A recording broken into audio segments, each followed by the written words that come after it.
병원 복도 의자에 앉아 계신 분이 있습니다.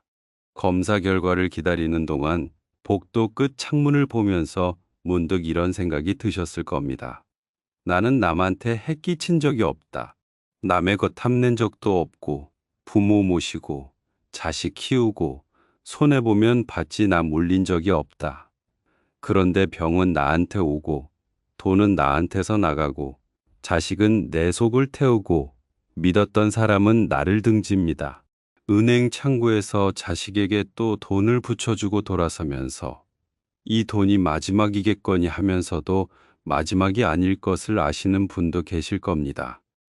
그럴 때 마음속에서 올라오는 말이 딱 하나 있습니다.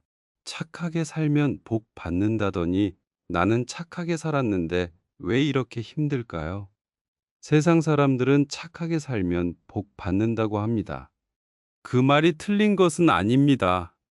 그런데 부처님께서는 그 말에 한 줄을 더 붙이셨습니다. 지금 받는 것은 지금 지은 것만이 아니라고요. 부처님은 지금 당하는 괴로움이 이번 생 하나로 설명되지 않는다고 하셨고, 착한 사람이 지금 고생하는 이유를 정확히 짚어주셨습니다. 법구경에 이런 말씀이 있습니다. 선이 아직 무르익기 전에는 착한 사람도 화를 당하지만 선이 무르익게 되면 반드시 복을 받는다. 착한 사람도 화를 당한다고 부처님이 직접 말씀하셨습니다.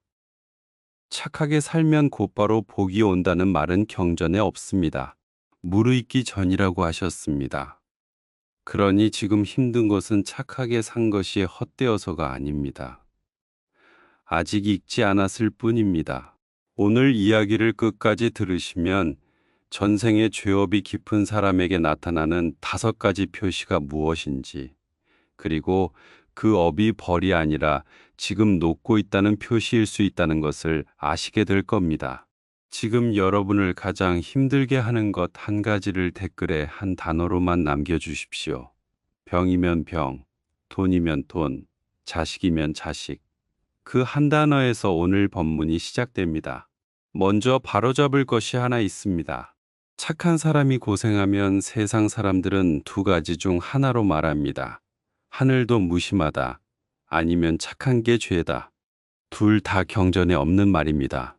부처님은 착한 사람이 고생하는 것을 하늘의 무심함으로도 착함의 잘못으로도 보지 않으셨습니다. 법구경은 그 앞 구절에서 악한 사람 이야기를 먼저 하셨습니다. 악이 아직 무르익기 전에는 악한 사람도 복을 받지만 악이 무르익게 되면 스스로 혹독한 죄를 받는다. 악한 사람도 복을 받는다고 하셨습니다. 무르익기 전에는요. 지금 이 영상을 보고 계신 분 중에 남 등쳐먹고 잘 사는 사람을 보면서 속이 뒤집힌 분이 계실 겁니다. 부처님 말씀대로라면 그 사람은 아직 악이 익지 않은 것뿐입니다. 그리고 착한 내가 힘든 것은 선이 아직 익지 않은 것뿐입니다. 법구경은 그런 사람의 끝도 말씀하셨습니다. 어리석은 사람은 악을 행하면서도 그것을 스스로 깨닫지 못하다가 제 업으로 말미암아 괴로움을 받는다. 악을 행하면서도 스스로 깨닫지 못한다고 하셨습니다. 잘 사는 그 사람은 지금 저축이 아니라 빚을 쌓는 중인데 본인만 모릅니다. 부처님은 그 사람을 부러워할 것도 심판할 것도 없다고 보셨습니다. 각자의 열매는 각자의 밭에서 익습니다.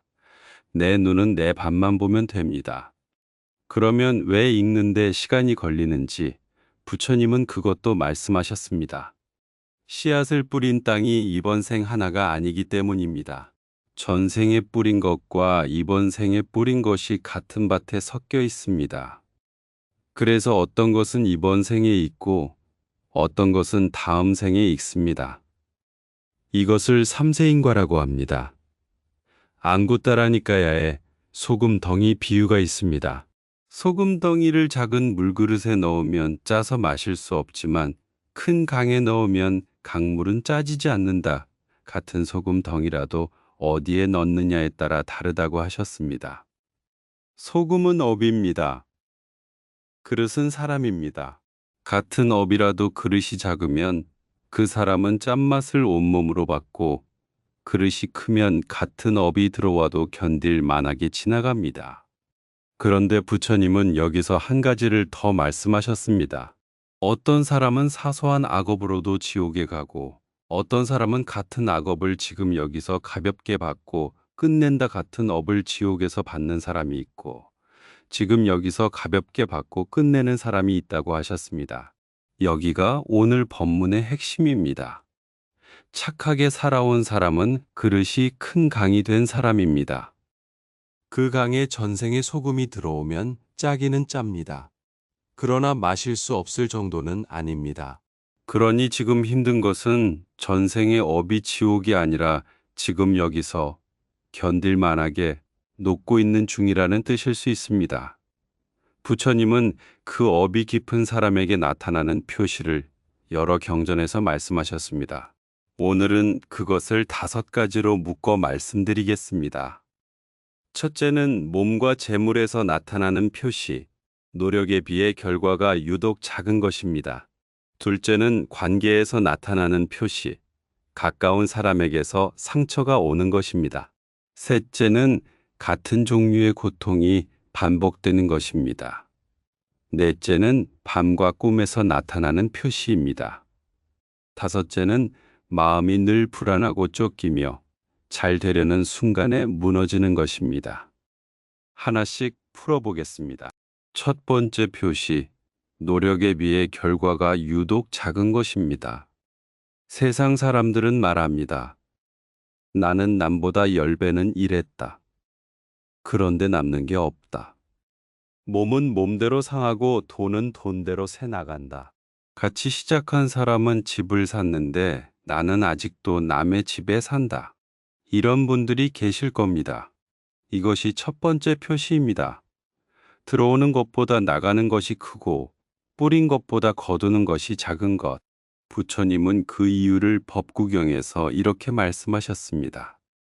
악한 행위는 즉시 나타나지 않는다. 제 속에 묻힌 불처럼 남아있으면서 어리석은 이를 뒤쫓는다. 제 속에 묻힌 불이라고 하셨습니다. 겉으로는 꺼진 것 같은데 속에서는 타고 있습니다. 전생의 업이 이렇습니다. 이번 생에 아무리 착하게 살아도 전생에 묻어둔 불은 제 속에서 계속 탑니다. 그 불이 재물을 태우는 방식이 있습니다. 벌기는 버는데 모이지 않는 것입니다. 병원비로, 자식 뒷바라지로, 사기로, 보증으로 들어오는 족족 나갑니다. 그런데 부처님은 그것이 벌이 아니라고 하셨습니다. 법구경에 이런 말씀이 있습니다. 방울방울 떨어지는 물이 작을지라도 쌓이고 쌓여 큰 그릇을 채우니 이 세상 가득한 죄도 조그만 죄가 쌓여 이루어진 것이다. 작은 물방울이 쌓여 그릇을 채운다고 하셨습니다. 이 말씀은 거꾸로도 읽힙니다. 그릇이 비는 것도 방울방울입니다. 전생에 쌓인 업이 이번 생에 한꺼번에 쏟아지면 사람이 견디지 못합니다. 그래서 방울방울 새는 것입니다. 벌어도 모이지 않는 것은 그릇이 깨진 것이 아니라 전생에 채운 것이 방울방울 빠져나가며 줄어드는 중입니다. 다 빠지면 끝납니다. 여기서 어느 거사님 이야기를 하나 하겠습니다. 이분은 젊어서부터 손에 물 마를 날이 없이 일하셨습니다. 그런데 40에 사기를 당하고 50에 보증을 서서 집을 날리고 60에 큰 병을 얻으셨습니다. 절에 오셔서 큰 스님께 여쭈셨습니다. 스님, 나는 남 속인 적이 없는데 왜 나만 이렇게 빠져나갑니까? 큰 스님이 물으셨습니다. 거사님, 그 3번을 다 겪고도 지금 밥은 드십니까? 거사님이 먹는다고 하셨습니다. 큰 스님이 말씀하셨습니다. 그러면 거사님 그릇은 안 깨진 겁니다. 3번 세고도 밥이 남는 그릇은 큰 그릇입니다. 새는 것은 전생 것이 나가는 것이고 밥이 남는 것은 이번 생 것이 들어오는 것입니다. 거사님은 그 말을 듣고 병실에서 처음으로 우셨다고 하셨습니다. 억울해서가 아니라 안 깨졌다는 말 때문에요. 법구경에 이런 말씀이 있습니다. 악을 지어 스스로 그 죄를 받고 선을 지어 스스로 그 복을 받는다. 스스로 짓고 스스로 받는다고 하셨습니다. 남이 대신 받아주지 않습니다. 그래서 착한 사람이 힘들 때 더 억울한 것입니다. 나는 안 지었는데 왜 내가 받느냐고요. 그런데 부처님 말씀은 이번 생에 내가 아니라 헤아릴 수 없는 생에 내가 지은 것을 지금의 내가 받는 것이라는 뜻입니다. 그 나는 기억이 없습니다. 그러나 받는 사람은 지금의 나입니다. 억울하지만 남의 것을 받는 것은 아닙니다. 내 것을 내가 정리하는 것입니다. 부처님은 병에 대해서도 같은 말씀을 하셨습니다. 보왕산매론에 이런 말씀이 있습니다. 몸에 병 없기를 바라지 말라. 몸에 병이 없으면 탐욕이 생기기 쉽다. 병 없기를 바라지 말라고 하셨습니다. 병이 없으면 탐욕이 생긴다고요. 몸이 아픈 사람은 욕심을 못 부립니다. 병상에 누우면 집이 몇 채든 소용이 없습니다. 그래서 병이 그 사람을 지켜주기도 합니다. 보왕산매로는 살림살이에 대해서도 같은 말씀을 하셨습니다. 세상살이에 곤란 없기를 바라지 말라. 곤란이 없으면 업신여기는 마음과 사치한 마음이 생긴다. 곤란이 없으면 업신여기는 마음이 생긴다고 하셨습니다. 노력한 만큼 다 들어왔으면 나는 지금보다 겸손한 사람이 아니었을 겁니다. 아픈 사람을 보고도 남 일이었을 것이고 어려운 사람을 보고도 게을러서 그렇다고 했을 겁니다. 곤란이 그 마음을 막아준 것입니다. 유마경의 병에 대한 말씀이 하나 더 있습니다. 모든 중생이 병들었으므로 나도 병들었으니 중생의 병이 나으면 내 병도 나을 것이다. 중생이 병들어서 나도 병들었다고 했습니다. 유마거사는 자기 병을 원망하지 않고 세상의 아픔과 이따은 것으로 보았습니다. 병원 복도에 앉아보신 분은 아실 겁니다. 그 복도에서는 옆 사람의 얼굴이 내 얼굴입니다. 병이 사람을 낮추고 낮아진 자리에서 남의 아픔이 보입니다. 그것도 병이 하는 일입니다. 그러면 이 표시를 알아보는 징조를 세 가지 말씀드리겠습니다. 첫째, 큰돈이 생기려는 순간마다 큰돈이 나갈 일이 같이 생깁니다. 둘째, 몸이 아픈 자리가 늘 같은 자리입니다. 셋째, 남들은 쉽게 되는 일이 나한테만 한 번 더 꼬입니다. 이 세 가지가 겹치면 전생의 소금이 지금 녹는 중입니다. 기억하십시오. 이것은 벌이 아닙니다. 그릇이 커서 지옥 대신 여기서 받는 것입니다. 첫 번째 표시의 결론입니다. 노력에 비해 결과가 작은 것은 노력이 헛된 것이 아니라 노력의 절반이 전생 빚을 갚는 데 먼저 쓰이고 있는 것입니다. 빚이 끝나면 절반이 온전히 내 것이 됩니다. 두 번째 표시로 넘어가겠습니다. 가까운 사람에게서 상처가 오는 것입니다. 가장 많은 분들이 내 이야기라고 하실 표시입니다. 세상 사람들은 말합니다. 남한테는 잘하는데 집에서는 대접을 못 받는다. 밖에서는 법 없이도 살 사람이라는데 자식한테는 원망을 듣는다. 형제한테 돈을 떼이고 믿었던 친구한테 뒤통수를 맞는다. 이것이 두 번째 표시입니다. 상처가 먼 데서 오지 않고 가장 가까운 데서 옵니다. 법구경은 이 상처를 키우는 것이 무엇인지 정확히 짚으셨습니다. 나를 원망하는 이에게 불만을 가지면 원망이 끝내 쉬지 않는다. 성내지 않으면 저절로 없어진다. 원망에 불만으로 맞서면 원망이 끝나지 않는다고 하셨습니다. 가까운 사람에게 받은 상처가 유독 오래가는 이유가 여기 있습니다. 먼 사람은 잊히는데 가까운 사람은 날마다 봅니다. 날마다 보면서 날마다 불만을 얹습니다. 그래서 전생에 들어온 소금 한 덩이가 이번 생의 불만으로 두 덩이가 됩니다. 자바암경에 두 번째 화살 이야기가 있습니다. 배우지 못한 사람은 괴로움을 겪으면 근심하고 원망하며 두 번째 화살을 맞는다. 첫 번째 화살은 그 사람이 쏜 것입니다. 자식이 한 말, 형제가 떼먹은 돈, 친구의 배신. 그것은 전생에서 온 것이라 피할 수 없습니다. 그런데 두 번째 화살은 내가 나에게 쏩니다. 내가 저한테 어떻게 했는데 이 두 번째 화살은 전생 것이 아닙니다. 지금 내가 새로 짓는 것입니다. 부처님이 가까운 사람의 상처를 말씀하신 것은 첫 번째 화살을 뽑으라는 것이 아니라 두 번째 화살을 쏘지 말라는 것입니다. 여기서 어느 보살님 이야기를 하겠습니다. 이분은 삼남매를 홀로 키우셨습니다. 그런데 큰아들이 장가를 가더니 연락을 끊었습니다. 명절에도 오지 않습니다. 보살님이 절에 오셔서 큰 스님께 여쭈셨습니다.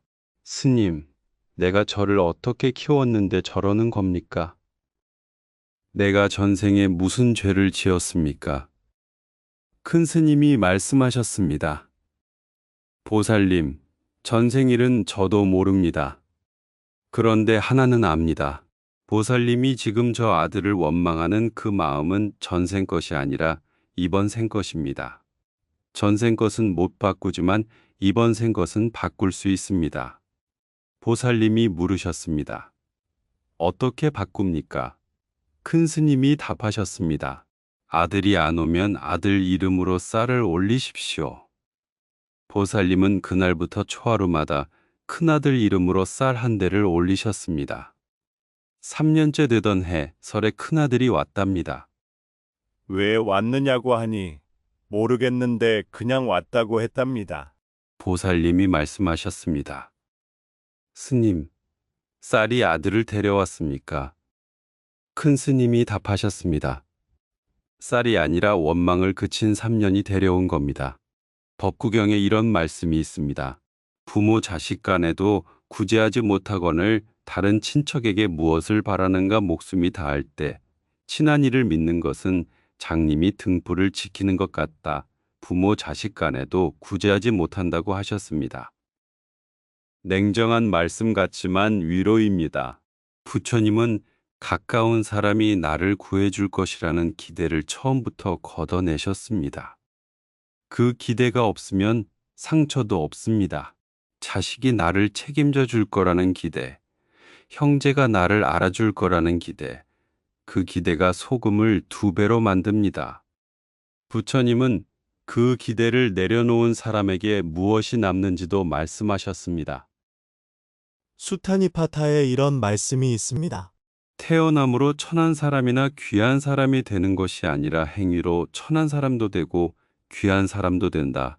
행위로 귀해진다고 하셨습니다. 자식에게 대접을 못 받아도 형제에게 무시를 당해도 내가 한 행위는 남습니다. 그것이 나를 귀하게 만듭니다. 남이 나를 어떻게 대하느냐로 내 귀천이 정해지지 않습니다. 부처님은 그 사람들 앞에서 참는 것을 수행이라고 하셨습니다. 참고 견디는 것이 으뜸 가는 수행이라고 부처님들은 말씀하신다. 참는 것이 으뜸 가는 수행입니다. 자식에게 한마디를 삼키는 것, 형제에게 욕을 삼키는 것. 지금 이 영상을 보고 계신 분 중에 가족 앞에서 수십 년을 참고 사신 분이 계시다면 그분은 수십 년 수행을 하신 겁니다. 부처님이 열반에 드시기 직전에 남기신 가르침에도 이 말씀이 있습니다. 참음의 덕은 계를 지키고 고행하는 것으로도 미칠 수 없다. 계를 지키고 고행하는 것보다 참음이 위라고 하셨습니다.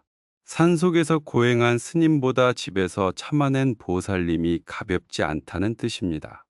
가까운 사람 앞에서 참는 것이 가장 어렵기 때문입니다. 모르는 사람 앞에서는 누구나 점잖습니다. 가족 앞에서 참는 사람이 진짜 참는 사람입니다. 그러면 이 표시를 알아보는 징조 3가지입니다. 첫째, 남한테 받은 것보다 가족한테 받은 상처가 훨씬 큽니다. 둘째, 내가 가장 잘해준 사람이 나를 가장 서운하게 합니다. 셋째, 그 사람이 미운데 미워하는 내가 더 괴롭습니다. 이 3가지가 겹치면 가까운 사람을 통해 전생 것이 녹는 중입니다. 기억하십시오. 이것은 벌이 아닙니다. 그 사람은 전생 소금을 들고 온 것뿐이고 두 번째 화살만 안 쏘면 이번 생으로 끝납니다. 두 번째 표시의 결론입니다. 가까운 사람에게서 오는 상처는 내가 사랑을 잘못 준 결과가 아닙니다. 가장 오래된 빚이 가장 가까운 얼굴로 온 것뿐입니다. 세 번째 표시입니다. 같은 종류의 고통이 반복되는 것입니다. 세상 사람들은 말합니다. 왜 나한테는 같은 일이 또 일어나느냐? 한 번 당했으면 됐지. 두 번, 세 번 당한다. 사람한테 대였는데 또 사람한테 대인다. 돈 문제로 무너졌는데 또 돈 문제로 무너진다. 이것이 세 번째 표시입니다. 고통의 종류가 바뀌지 않고 같은 것이 되풀이됩니다. 법구경에 이런 말씀이 있습니다. 허공에 있어도 바다 속에 있어도 깊은 산 바위 틈에 있어도 전생에 지은 악업의 재앙은 이 세상 어디서도 피할 수 없다. 어디에 숨어도 피할 수 없다고 하셨습니다. 그래서 같은 일이 반복됩니다. 도망쳐서 이사를 가고 사람을 바꾸고 직장을 바꿔도 같은 종류의 일이 따라옵니다. 그것은 장소의 문제도 사람의 문제도 아니고 아직 다 안 녹은 것이 있다는 뜻입니다. 부처님은 그 업이 왜 꼭 그 모양으로 오는지도 말씀하셨습니다. 맞지마니까야에 이런 말씀이 있습니다. 중생들은 업이 바로 그들의 주인이고 업의 상속자이며 업에서 태어났고 업이 그들의 권속이며 업이 그들의 의지처이다. 업이 주인이고 상속자라고 하셨습니다. 상속이라는 말을 잘 보십시오. 부모가 남긴 것을 자식이 물려받듯 전생에 내가 남긴 것을 이번 생에 내가 물려받습니다. 물려받은 것에는 모양이 있습니다. 돈 문제를 남긴 사람은 돈 문제를 물려받고 사람 문제를 남긴 사람은 사람 문제를 물려받습니다. 그래서 같은 종류의 고통이 반복되는 것입니다. 그것은 그 종류의 업이 아직 남아있다는 표시입니다. 그런데 부처님은 그것이 줄어드는 중이라는 말씀도 하셨습니다. 선이든 악이든 반드시 무르익는 법이니 그것은 남이 대신할 수 없다. 반드시 무르익는다고 하셨습니다. 무르익는다는 것은 끝이 있다는 뜻입니다. 열매는 익으면 떨어집니다. 같은 고통이 반복되는 것은 그 열매가 하나씩 떨어지는 중입니다. 나무의 열매가 10개면 10번 떨어집니다. 그런데 떨어질 때마다 한 개씩 줄어듭니다. 여기서 어느 보살님 이야기를 하겠습니다.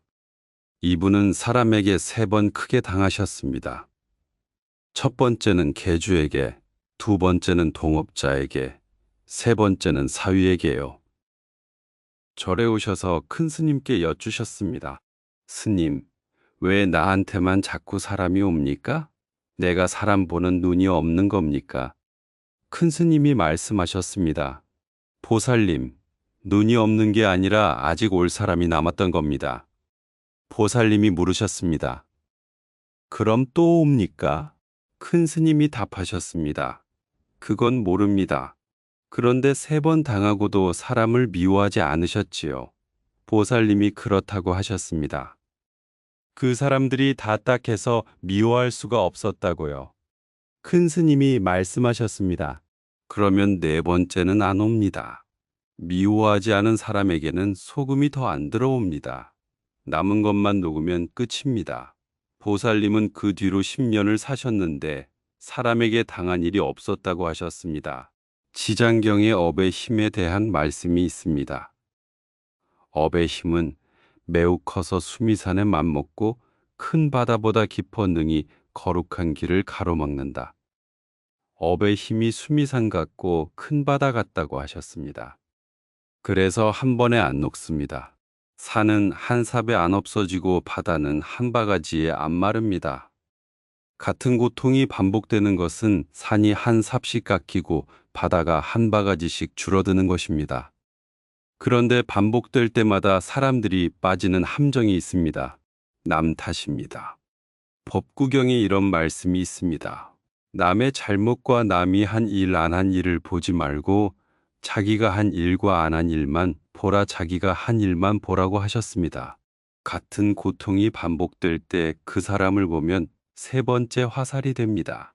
나를 보면 반복이 끝납니다. 법구경의 순서를 짚은 말씀이 있습니다. 먼저 자기를 바르게 세우고 그 뒤에 남을 가르쳐라 그래야 지혜로운 이는 더럽혀지지 않는다. 먼저 자기를 세우라고 하셨습니다. 반복되는 고통 앞에서 사람들은 세상을 고치려 하고 남을 고치려 합니다. 그런데 부처님은 순서가 틀렸다고 하십니다. 먼저 나입니다. 내 마음의 원망 하나를 세우면 같은 일이 와도 같은 고통이 되지 않습니다. 그러면 이 표시를 알아보는 징조 세 가지입니다. 첫째, 고통의 얼굴은 바뀌는데 고통의 종류는 같습니다. 둘째, 이번에는 조심했는데도 같은 자리에서 넘어집니다. 셋째, 되풀이될수록 이상하게 덜 아픕니다. 처음만큼 무너지지 않습니다. 이 세 가지가 겹치면 같은 종류의 업이 한 개씩 떨어지는 중입니다. 특히 셋째를 잘 보십시오. 덜 아프다는 것은 남은 것이 줄었다는 뜻입니다. 기억하십시오. 이것은 벌이 아닙니다. 벌이면 갈수록 더 아파야 하는데 갈수록 덜 아픕니다. 세 번째 표시의 결론입니다. 같은 고통이 반복되는 것은 운이 나쁜 것이 아닙니다. 같은 종류의 열매가 한 개씩 떨어지는 것이고 남은 개수는 정해져 있습니다. 네 번째 표시입니다. 밤과 꿈에서 나타나는 표시입니다. 5가지 중에 가장 알아채기 어려운 표시입니다. 세상 사람들은 말합니다. 낮에는 괜찮은데 밤이 힘들다. 누우면 잠이 안 오고 잠이 들면 꿈이 사납다. 돌아가신 분이 자꾸 보이고 쫓기는 꿈, 떨어지는 꿈, 울다가 깨는 꿈을 꾼다. 이런 분들이 계실 겁니다. 이것이 네 번째 표시입니다. 낮에 착하게 산 사람은 낮에는 아무 문제가 없습니다. 그런데 밤에 표가 납니다. 법구경에 이런 말씀이 있습니다. 잠 못 이루는 사람에게 밤은 길고 지친 나그네에게 길은 멀다. 잠 못 이루는 사람에게 밤은 길다고 하셨습니다. 부처님도 잠 못 드는 사람의 밤이 얼마나 긴지 아셨습니다. 그런데 그 긴 밤이 어디서 오는지에 대해 부처님은 꿈에 대해 지장경에서 이렇게 말씀하셨습니다. 꿈에 귀신이나 여러 형상을 보고 슬퍼하고 울며 근심하고 두려워하는 것은 과거 부모, 형제, 자매, 부부, 권속이 악도에서 벗어나지 못한 것이다. 꿈에 보이는 형상은 과거 생의 가족이라고 하셨습니다. 이번 생의 가족만이 아니라 백생, 천생 전의 부모, 형제입니다.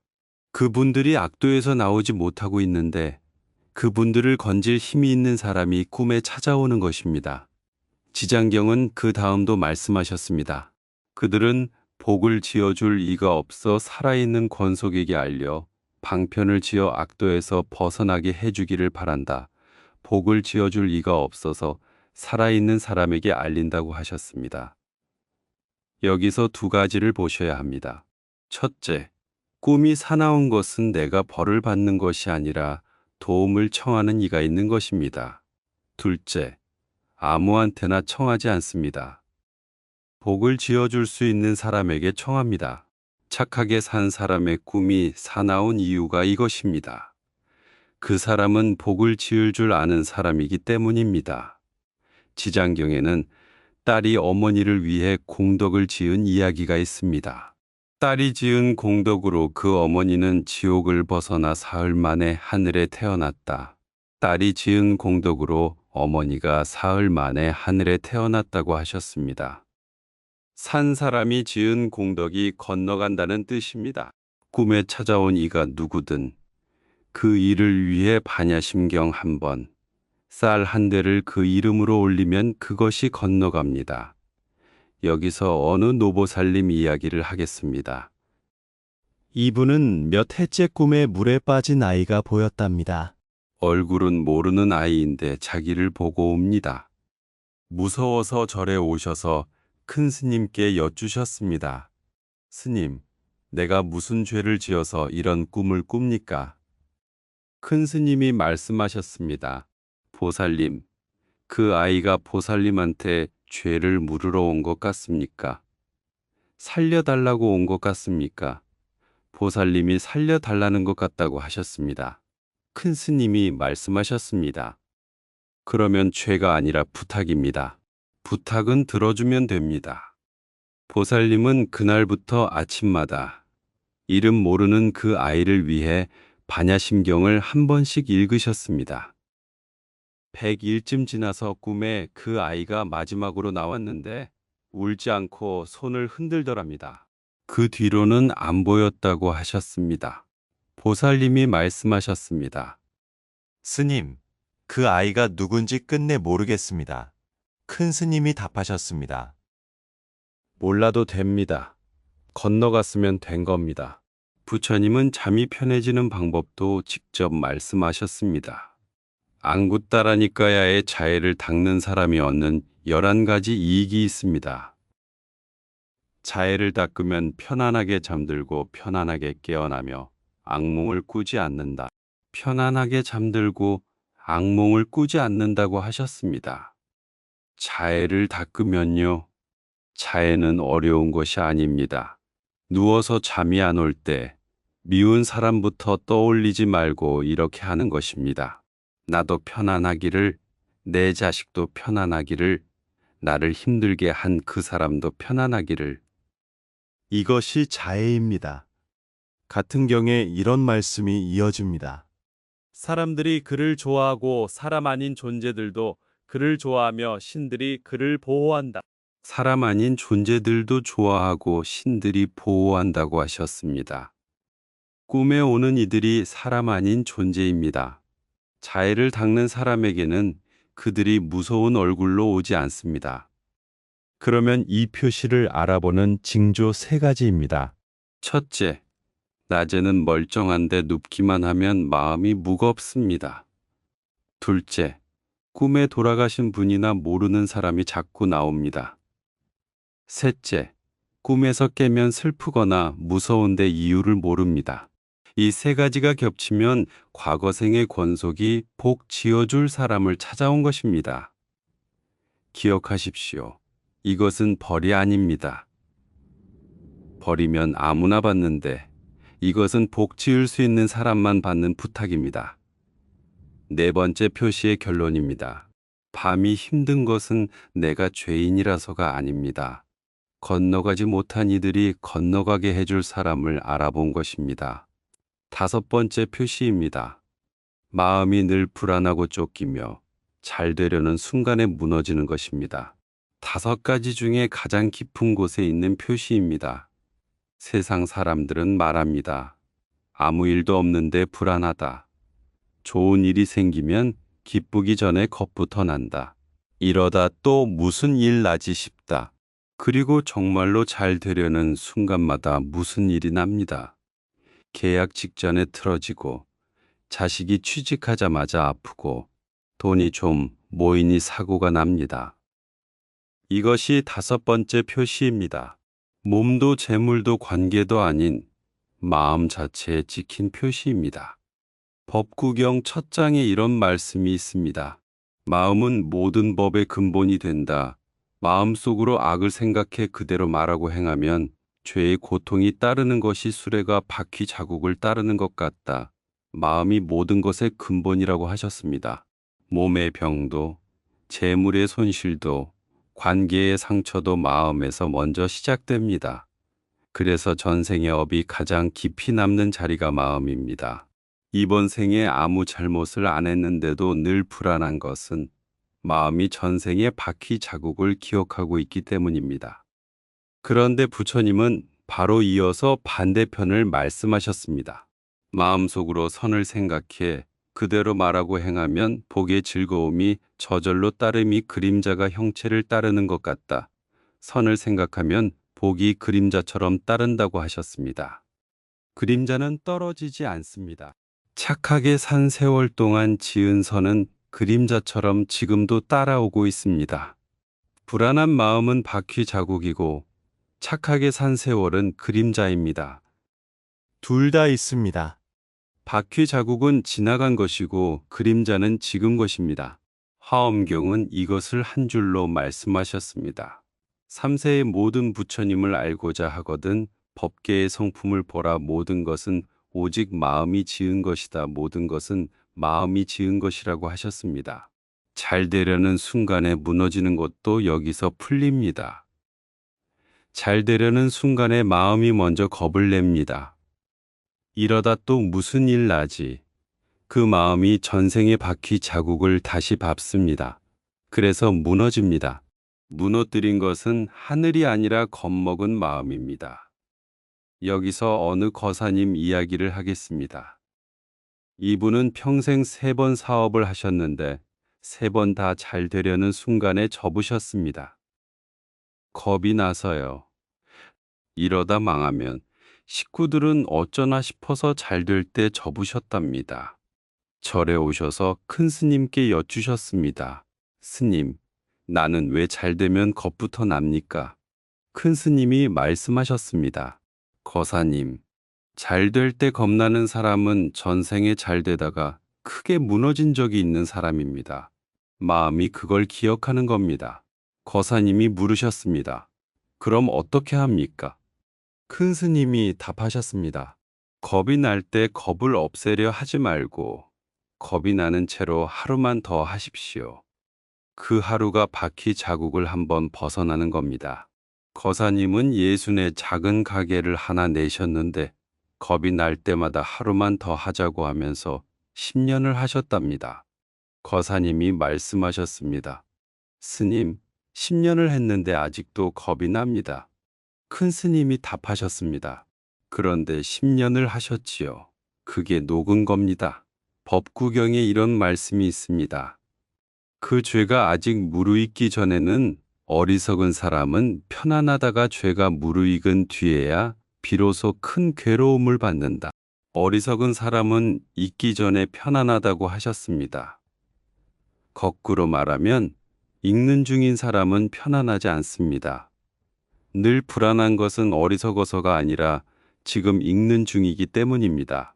편안한 사람이 읽는 게 아니라 불안한 사람이 읽는 중입니다. 부처님은 나쿨라 아버지라는 늙고 병든 신도에게 이렇게 말씀하셨습니다. 내 몸은 괴롭더라도 내 마음은 괴롭지 않게 하리라. 이렇게 배워야 한다. 몸은 괴로워도 마음은 괴롭지 않게 하라고 하셨습니다. 몸의 괴로움은 전생에서 온 것이라 못 막습니다. 그러나 마음의 괴로움은 지금 것이라 막을 수 있습니다. 그러면 이 표시를 알아보는 징조 3가지입니다. 첫째, 좋은 일이 생기면 기쁨보다 불안이 먼저 옵니다. 둘째, 쉬고 있어도 쫓기는 느낌이 있습니다. 셋째, 잘 되려는 순간마다 내가 먼저 손을 놓습니다. 이 3가지가 겹치면 전생의 바퀴 자국이 마음에 남아있는 것입니다. 기억하십시오. 이것은 벌이 아닙니다. 자국은 흔적이지 형벌이 아닙니다. 흔적은 새 길을 내면 덮입니다. 5번째 표시의 결론입니다. 늘 불안한 것은 마음이 약해서가 아닙니다. 마음이 전생의 무너짐을 기억하고 있는 것이고 기억은 새 걸음으로 덮을 수 있습니다. 그러면 이제 오늘 법문에서 가장 중요한 이야기를 하겠습니다. 업이 녹을 때 나타나는 징조와 녹이는 법입니다. 5가지 표시가 무겁게 나타난다고 해서 다 벌이 아니라고 말씀드렸습니다. 그 근거를 말씀드리겠습니다. 마치마니까야의 앙굴리말라 이야기가 있습니다. 앙굴리말라는 사람을 많이 죽인 사람이었습니다. 부처님을 만나 출가한 뒤 탁발을 나갔는데 사람들이 돌과 몽둥이를 던져 머리가 깨지고 피를 흘리며 돌아왔습니다. 그때 부처님이 하신 말씀입니다. 참아라 바라문이여, 그대가 여러 해, 여러 백년, 여러 천년 지옥에서 받을 업의 과보를 지금 여기서 받는 것이다. 지옥에서 1000년 받을 것을 지금 여기서 받는 것이라고 하셨습니다. 앙굴리말라가 피를 흘린 것은 벌이 아니라 녹는 것이었습니다. 지옥에서 1000년 받을 것을 돌 몇 개로 끝내는 중이었습니다. 착하게 살아온 여러분이 지금 받는 병과 손실과 상처가 이것입니다. 그릇이 큰 강이 되어서 지옥 대신 여기서 천년 대신 몇 해로 끝내는 중입니다. 금강경에도 같은 말씀이 있습니다. 전생의 죄업으로 악도에 떨어질 사람이 이번 생에 남에게 업신여김을 받음으로써 전생의 죄업이 곧 소멸된다. 업신여김을 받음으로써 전생 죄업이 소멸된다고 하셨습니다. 악도에 떨어질 것을 업신여김, 몇 번으로 끝낸다는 뜻입니다. 그러면 누가 이렇게 지옥 대신 여기서 받는지 소금덩이경은 그 사람의 조건도 말씀하셨습니다. 몸을 닦고 개를 닦고 마음을 닦고 지혜를 닦은 사람은 같은 악업을 지금 여기서 받을 뿐이다. 몸과 개와 마음과 지혜를 닦은 사람이라고 하셨습니다. 닦은 사람만 여기서 받습니다. 못 닦은 사람은 지옥까지 가지고 갑니다. 그러니 지금 무겁게 받고 계신 분은 닦은 사람입니다. 착하게 산 세월이 그 닦음이었습니다. 앙굴리말라는 그 뒤에 아라한이 되었고 부처님은 그런 사람을 이렇게 노래하셨습니다. 이전에 방일하였더라도 지금 방일하지 않은 사람은 구름을 벗어난 달처럼 이 세상을 비춘다. 구름을 벗어난 달이라고 하셨습니다. 이전 생에 무엇을 지었든 지금 바르게 사는 사람은 구름을 벗어나는 중입니다. 달이 없어진 적은 없습니다. 구름이 지나가는 중일 뿐입니다. 그러면 지금 내 업이 녹는 중인지 어떻게 아는지 세 가지 징조를 말씀드리겠습니다. 첫째, 마음이 먼저 편해집니다. 상황은 그대로인데 이상하게 견딜만해집니다. 병은 그대로인데 밤에 잠이 옵니다. 상황보다 마음이 먼저 풀리면 녹는 중입니다. 둘째, 원망이 줄어듭니다. 그 사람 생각이 나도 전처럼 속이 뒤집히지 않습니다. 원망이 줄었다는 것은 두 번째 화살을 그쳤다는 뜻이고 새 소금이 안 들어온다는 뜻입니다. 아직 원망이 안 줄어든 분을 위해 법화경에 방법이 하나 있습니다. 성냄이 많은 이가 관세음보살을 늘 생각하고 공경하면 성냄을 떠나게 된다. 관세음보살을 생각하면 성냄을 떠난다고 하셨습니다. 원망이 올라올 때 그 사람과 싸우지 말고 속으로 관세음보살을 10번 부르십시오. 그 10번 사이에 마음이 바뀝니다. 셋째, 남을 돕고 싶어집니다. 내가 힘든데 이상하게 남 힘든 것이 보입니다. 이것이 가장 확실한 징조입니다. 그릇이 큰 강이 된 사람은 남의 소금도 받아줄 수 있습니다. 법구경에 이런 말씀이 있습니다. 성내지 않음으로 성냄을 이기고 선으로 악을 이기며 베풀무로 인색을 이겨라. 베풀무로 인색을 이기라고 하셨습니다. 남을 돕고 싶어지는 마음이 생기면 이미 이기는 중입니다. 그러면 녹이는 법을 세 가지 말씀드리겠습니다. 어렵지 않습니다.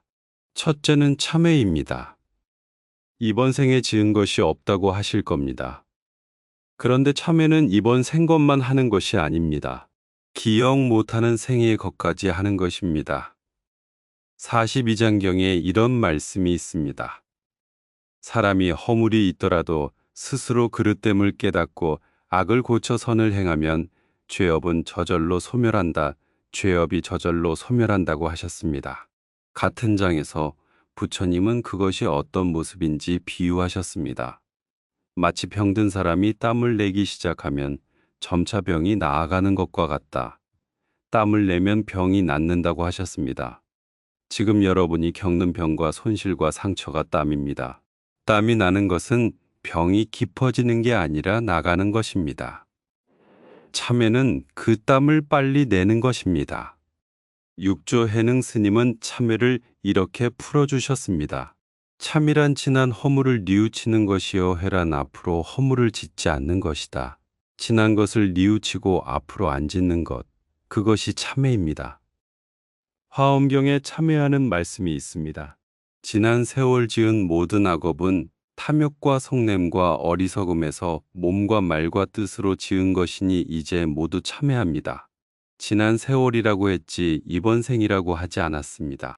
헤아릴 수 없는 생 동안 지은 것을 지금 참회하는 것입니다. 이 구절을 아침에 한번 소리내어 읽으십시오. 기억 안 나는 것을 참회한다는 것이 이상하실 겁니다. 그런데 천수경은 그 이유를 말씀하셨습니다. 죄는 본래 제 성품이 없어 마음 따라 일어나니 마음이 사라지면 죄도 사라진다. 죄는 마음을 따라 일어나므로 마음이 사라지면 죄도 사라진다고 하셨습니다. 기억이 없어도 마음은 있습니다. 그 마음을 내려놓는 것이 참회입니다. 둘째는 보시입니다. 돈이 없어서 못한다고 하실 겁니다. 잡보장경에 재물 없이 베푸는 법이 있습니다. 재물이 없어도 베풀 수 있는 7가지가 있으니 부드러운 눈길과 환한 얼굴과 따뜻한 말이 그것이다. 부드러운 눈길, 환한 얼굴, 따뜻한 말, 이것이 베풀미라고 하셨습니다. 병원 복도에서 옆에 앉은 사람에게 환한 얼굴 한 번, 은행 창구 직원에게 고맙다 한마디. 그것이 보시입니다. 보시는 그릇을 키우는 것입니다. 그릇이 커지면 같은 소금이 들어와도 짜지 않습니다. 이띠웃닦아에 이런 말씀이 있습니다. 공덕을 두려워하지 마라. 공덕이란 행복을 달리 부르는 말이다. 공덕은 행복의 다른 이름이라고 하셨습니다. 지금 힘든 분일수록 공덕을 지으셔야 합니다. 힘든 사람이 지은 공덕은 여유 있는 사람이 지은 공덕보다 무겁습니다. 셋째는 자비회양입니다. 지은 공덕을 나만 갖지 않고 돌리는 것입니다. 꿈에 오는 이들에게, 나를 힘들게 한 사람에게, 먼저 간 사람에게요. 법화경에 회양하는 말씀이 있습니다. 원컨대 이 공덕이 모든 이에게 두루 미쳐나와 중생이 다 함께 부처의 길을 이루기를 나와 중생이 다 함께라고 했습니다. 여기서 중생의 첫 자리에 나를 가장 힘들게 한 사람을 놓으십시오. 그 사람은 전생의 소금을 들고 온 사람입니다. 그 사람에게 회양하면 소금이 더 안 들어옵니다. 부처님은 자비를 이렇게 말씀하셨습니다. 어머니가 하나뿐인 자식을 목숨 걸고 지키듯 모든 살아있는 것에 한없는 자비의 마음을 내어라. 모든 살아있는 것에 자비를 내라고 하셨습니다. 그 안에 나를 배신한 사람도 있고 나를 외면한 자식도 있고 꿈에 오는 이름 모르는 이도 있습니다. 지금 이 영상을 보고 계신 분 중에 어디서부터 손대야 할지 막막한 분이 계실 겁니다. 오늘 밤 누우셔서 딱 한 사람을 떠올리십시오. 나를 가장 힘들게 한 사람입니다.